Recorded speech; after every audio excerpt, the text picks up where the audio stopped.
speed games guys. Huwag kang gagalaw at baka malingunan ka. Shoutout doon sa gustong sumali. Sasali ka guys kung pumunta sa Pilipinas.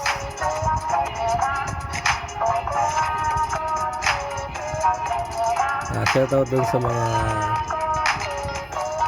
tapat at mabuti at marespetong mga empleyado, mapa-private man yan o public. Maging marespeto tayo sa kapwa, dahil yung kapwa natin ay parang ikaw din.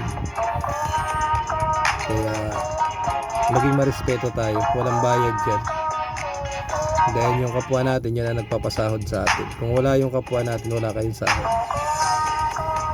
Yung iba tinitingnan lang kayo niyan, pero yung isip niyan gumagana. Magandang araw sa inyong lahat guys. Pagbutihan natin yung trabaho natin, wag puro sideline.